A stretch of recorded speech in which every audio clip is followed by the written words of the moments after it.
This is the last lesson in this important chapter before we export. So make sure you watch this super short and crisp video to discover how we can get the most important topics to the top using the sorter node.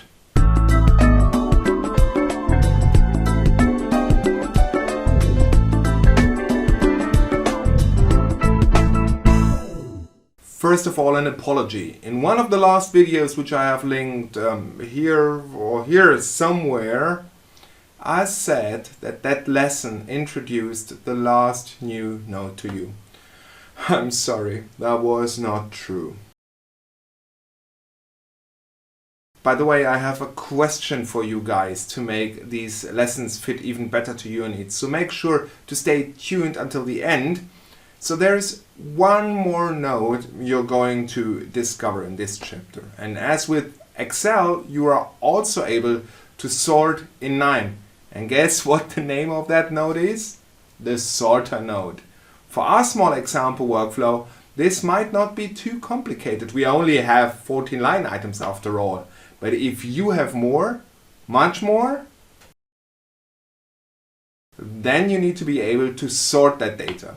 So let's quickly jump into KNIME and I'll show you where to find it and how to use it. Okay, so here we are where we last left off. You see the second group by node we had in the last lesson.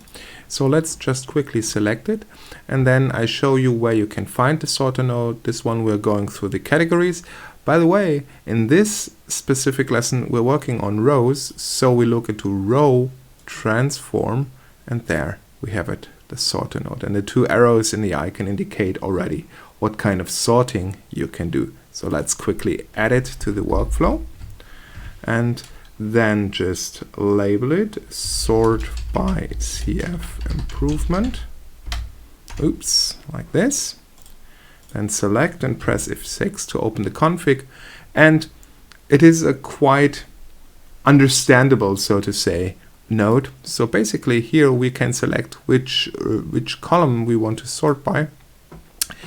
And we can determine the sort direction. In this case, we want to sort by cash flow improvement, descending, having the largest values on top, because the cash flow impact or improvement is the benefit we want to achieve. So of course, the one with the biggest benefit should be at top. We could add additional sorting criteria here, but in our case, that's all that we need.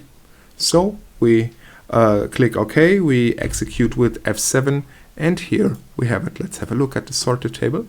Now we see who is on top. And once again, this is example data, meaning this does not all make sense all the time, but it should showcase to you what capabilities KNIME can have for a procurement professional. And I think that purpose is fulfilled very well. So we now have our sorter table. And in the very next lesson, the last lesson of this chapter, we're going to export it.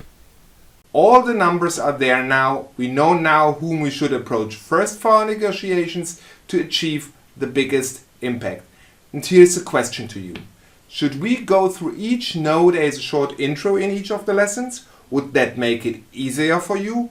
Or have you followed through so far and you don't need it? Let me know in the comments down below. Also, we have a whole module on advanced KNIME use for procurement pros coming later in this course. So if you don't want to miss out this completely free resource, make sure to like and subscribe. I myself have saved hundreds of hours using KNIME to my benefit, and I bet it can do the same for you too. So unless you have enough capacity, in the next and last video of this chapter, we're going to export our data so that we can share it with colleagues who don't have KNIME. Make sure to watch that and see you then. If you want to go to the first part of this online course, click this video. And here is just another video that shows you some very funny stuff you can do with KNIME. Oh, and if you want to download the resources and chat with fellow students, just go here to this page over at procurementzen.com.